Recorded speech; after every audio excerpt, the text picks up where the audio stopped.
तो last episode में हम लोगों ने देखा था कि शुयांग मायर को उठाकर एक स्पिरिचुअल ट्री के अंदर चला जाता है जहाँ पे एक अलग से दुनिया आबाद होती है। जैसे ही वो लोग वहाँ पे पहुँचते हैं तो उस स्पिरिचुअल ट्री के अंदर मौजूद लोग मायर से कहते हैं कि बाहर क्या सिचुएशन है, क्या वो जंग खत्म हो गई। तो मायर उन्हें बताती है कि अभी तक कोई भी जंग शुरू नहीं हुई। ये सुनकर वो ओल्ड मैन हैरान हो जाता है और कहता है कि अगर जंग हुई ही नहीं तो फिर आखिर इस दरख्त को हो क्या रहा है, ये इस तरह रिएक्ट क्यों कर रहा है। तो शुयांग उन्हें बताता है कि ये सब कुछ एक गॉड की वजह से हो रहा है। और अगले सीन में हमें कॉमेट को दिखाया जाता है, वो एक स्पिरिचुअल स्टोन को रिफाइन करने की कोशिश कर रहा होता है। और नीचे खड़ी हुई मिस चूचू कहती है कि कॉमेट उस स्टोन को रिफाइन करके अपनी स्पिरिचुअल एनर्जी के जरिए एक इमोर्टल मैजिक आर्मर बना रहा है। ये लड़का तो सच में बहुत ही अमेजिंग है, क्योंकि ये डिमन पावर के साथ साथ बुद्धा पावर को भी यूज कर सकता है। मैंने सोचा भी नहीं था कि इस तरह के मैजिक आर्मर को बनाना इसके लिए एक बाएं हाथ का खेल होगा। अगर मैं इसी तरह इससे इस तरह के मैजिक आर्मर्स बनवाती रहूं तो मैं इससे अच्छे पैसे कमा सकती हूं। और दूसरी तरफ हम लोग देखते हैं कि कॉमेट अपनी बुद्धा एनर्जी के जरिए उस स्टोन को पूरी तरह से क्रिएट करने के बाद उसके अंदर डिमोनिक पावर भी डाल देता है, जिससे वो स्टोन पूरी तरह से एक मैजिक आर्मर के लिए तैयार हो जाता है। जिसके बाद कॉमेट उस स्टोन को लेकर वापस से मिस चूचू के पास आता है और उसे दे देता है। उस स्टोन को देखकर काफी हैरान होती है और कहती है कि ये तो एक सच में मोकाई स्टोन है। तुमने इसे अपनी डिमोनिक पावर के जरिए टेम्पर करके एक इमोर्टल वेपन बना दिया है। सच में इसकी तो वैल्यू बहुत ही ज्यादा बढ़ गई है, क्योंकि ये अब एक गोल्डन बॉडी आर्मर है जिसे बिल्कुल हाई प्राइस में सेल किया जा सकता है। तुम सच में बहुत ही लाजवाब हो। मैंने मास्टर के बाकी डिसाइपल्स को भी देखा है, मगर तुम उनमें से सबसे अलग हो। काश के मैं भी तुम लोगों की तरह की को कल्टीवेट कर पाती, तो फिर मैं भी इस तरह का स्टोन खुद से ही बना लेती, मगर मजबूरन मुझे तुम्हारा सहारा लेना पड़ रहा है, क्योंकि बाकी लोगों में से तो मुझे किसी में भी उम्मीद नहीं थी कि वो लोग मेरी मदद करेंगे, मगर तुमने मेरी मदद की है। तुमने इस मैजिक आर्मर को बनाने में सिर्फ और सिर्फ 30 मिनट का ही टाइम लिया है, और इसकी पावर देखकर तो मुझे ऐसा लग रहा है कि जैसे जो भी बंदा इसे यूज करेगा उसका डिफेंस बहुत ही ज्यादा स्ट्रॉन्ग बन जाएगा।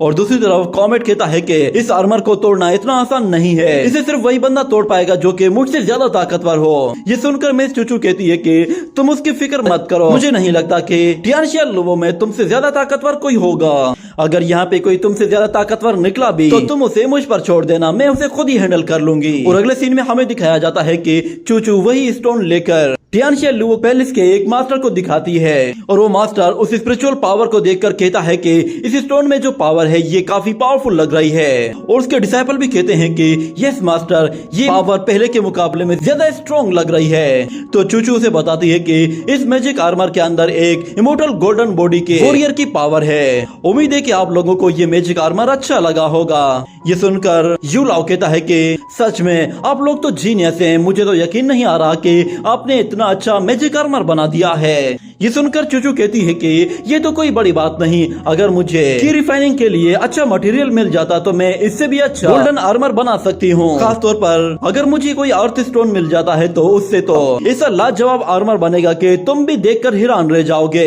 ये सुनकर वो मास्टर बिल्कुल हैरान हो जाता है और कहता है कि अगर आप मेरे लिए एक अर्थ स्टोन से बना हुआ मैजिक आर्मर बना दे तो फिर उसके बदले में आप मुझसे जो भी चाहें ले सकती हैं। ये सुनने के बाद यूलाओ के डिसाइपल्स कहते हैं कि मास्टर, हम लोग फौरन से अर्थ स्टोन तलाश करने के लिए निकल जाते हैं। मगर चूचू कहती है कि रुक जाओ, मैं भी तुम लोगों के साथ चलूंगी, क्योंकि मुझे अर्थ स्टोन की क्वालिटी के बारे में तुम लोगों से ज्यादा मालूम है। इतने में यूलाओ अपने हाथ में मौजूद इस स्टोन की तरफ देखता है और फिर कहता है कि जरा एक मिनट रुक जाओ, मुझे इस स्टोन में कुछ अजीब सी बात लग रही है, ये कुछ डिफरेंट स्टोन है। मैं चाहता हूँ कि इस स्टोन की एबिलिटी को एक मर्तबा चेक किया जाए। ये कहने के बाद कॉमेट अचानक से पीछे से उस पर एक जबरदस्त पाल मटे करता है, तो उसके चारों तरफ एक मैजिक बेल आ जाती है जो कि कॉमेट के अटैक को रोक देती है। ये देखकर वो वॉरियर बिल्कुल हैरान सा रह जाता है और इतना खुश होता है कि उसका शक दूर हो जाता है, और वो उन लोगों से कहता है कि वाकई में ये तो बहुत ही लाजवाब है। इतने में अचानक उसके दो डिसाइपल्स उसके हॉल के अंदर आकर गिरते हैं, जो कि बहुत बुरी तरह इंजर्ड होते हैं, और उसे आवाज सुनाई देती है जो कि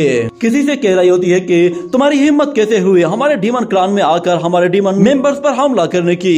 ये सुनते ही यूलाओ फौरन से बाहर चला जाता है। कॉमेट वहाँ पे पड़े पड़े हुए एक वॉरियर की एनर्जी को देखता है तो उसके अंदर से एक अजीब सा ब्लड ऑरा निकल रहा होता है जो कि उसकी बॉडी को पूरी तरह से डैमेज कर रहा था। इतने में वो लोग भी फौरन से बाहर निकल आते हैं तो वो देखते हैं कि बाहर मौजूद जितने भी सोल्जर्स होते हैं वो सारे के सारे नीचे पड़े हुए होते हैं और वो ऑरा उनकी बॉडी को जलाकर पूरी तरह से खाक कर देता है। और कॉमेट और चूचू ऊपर की तरफ देखते हैं तो उन्हें दिखाई देता है कि यूलाओ को किसी ने घर से पकड़ा हुआ है और वो उससे कह रहा है कि तुम लोगों की हिम्मत कैसे हुई इतनी इंटरेस्टिंग चीजें बनाने की। तो मिस चूचू उस शख्स से कहती है कि कौन हो तुम, उसे जाने दो, उसने अभी तक मेरे ट्रेजर के पैसे नहीं दिए। और यूलाओ उस शख्स से कहता है कि मैं डीमन डार्क विंग का लीडर हूँ, आखिर तुम कौन हो। ये सुनकर वो मास्क मैन यूलाओ को फौरन से नीचे फेंक देता है तो कॉमेट फौरन से उसकी तरफ आगे बढ़ते हुए उसे कैच कर लेता है मगर वो देखता है कि उसकी बॉडी से एक अजीब सा ऑरा निकल रहा है। यूलाओ उन लोगों से कहता है कि तुम्हारा वो मैजिक आर्मर इसके सामने काम नहीं कर पाया। ये सुनकर चूचू को बहुत गुस्सा आता है और वो कहती है कि ये तो मर गया। वो उस मास्कमैन को गुस्से में कहती है कि तुम्हारी हिम्मत कैसे हुई इस शख्स को मारने की, इसने अभी तक मुझे मेरे पैसे भी नहीं दिए थे, मैं कभी भी किसी के लिए भी फ्री में काम नहीं करती, ये सब कुछ तुम्हारी वजह से हुआ है इसलिए तुम्हें अब इसकी भरपाई करनी होगी। ये कहते ही वो अपनी एनर्जी जनरेट करते हुए उस पर एक जबरदस्त स्पिरिचुअल एनर्जी से हमला करती है जिसे वो मास्कमैन बहुत ही आसानी से डिस्ट्रॉय कर देता है और उन लोगों पर एक पलटवार करते हुए जबरदस्त एनर्जी अटैक करता है जिसे रोकने के लिए कॉमेट फौरन से आगे आ जाता है। मगर हमें दिखाया जाता है कि उस धमाके की वजह से कॉमेट के दोनों हाथ बुरी तरह से इंजर्ड हो जाते हैं। ये देखकर चूचू काफी डर जाती है और वो कॉमेट से कहती है कि तुम ठीक तो हो ना। तो कॉमेट बहुत ही आसानी से अपनी बॉडी के ऊपर से लगा हुआ वो ऑरा हटा देता है और कहता है कि तुम टेंशन मत लो, ये मामूली सा ऑरा मेरा कुछ भी नहीं बिगाड़ सकता। और वो मास्कमैन कहता है कि सच में तुमने इस लड़ाई को थोड़ा सा इंटरेस्टिंग बना दिया है, मेरा दिल चाह रहा है कि मैं थोड़ी देर तुम्हारे साथ टाइम पास करूं। ये कहने के बाद वो लड़ने के लिए फौरन से नीचे आ जाता है और फिर चूचू कहती है कि पहले मुझे मेरे पैसे चाहिए जो कि इस शख्स ने मुझे देने थे, एक मर्तबा तुम मेरे पैसे वापस कर दो, उसके बाद फिर तुम जो करने के लिए कहोगे हम तुम्हारे साथ वो जरूर करेंगे। मगर वो मास्कमैन कहता है कि आज तक किसी ने भी मुझसे पैसे नहीं मांगे। ये कहने के बाद अचानक से कॉमेट वो समझ जाता है कि वो मास्कमैन हमला करने वाला है। वो फौरन से चूचू के सामने आ जाता है और वो मास्कमैन छोटी सी स्पिरिचुअल एनर्जी थ्रो करता है जो कि कॉमेट से जैसे ही टकराती है तो वहाँ पर एक जोरदार धमाका होता है और हमें दिखाया जाता है कि कॉमेट उस ब्लास्ट की वजह से बहुत ही दूर जा गिरता है और काफी इंजर्ड भी हो जाता है। मगर वो हार नहीं मानता और बहुत ही तेजी से आगे बढ़ते हुए उस शख्स पर एक के बाद एक हमला करने की कोशिश करता है। ये देखकर चूचू भी हैरान रह जाती है और वो कहती है कि ये मास्कमैन बहुत ही ज्यादा ताकतवर है, आज से पहले मैंने कभी भी ऐसा कोई शख्स देखा ही नहीं जो कि कॉमेट की बराबरी कर सके। और कॉमेट उस शख्स पर इतने अटैक्स कर चुका होता है कि वो खुद भी परेशान हो जाता है कि मेरा एक भी अटैक इस पर असर नहीं कर रहा। कॉमेट अभी तक उस मास्कमैन को टच भी नहीं कर पाया था, जिस पर वो कहता है कि चलो फिर देखते हैं कि तुम मेरे इस अटैक से बच पाते हो या फिर नहीं। ये कहते ही वो अपनी माला में मौजूद जितने भी मोती होते हैं उन सबको उनकी तरफ थ्रो करता है और कहता है कि इन मोतियों से आज तक कोई भी डीमन नहीं बच पाया है। मगर दूसरी तरफ वो मास्कमैन उससे कहता है कि मुझे नहीं लगता कि तुम्हारे अंदर इतनी एबिलिटी है कि तुम मुझे टच कर सको।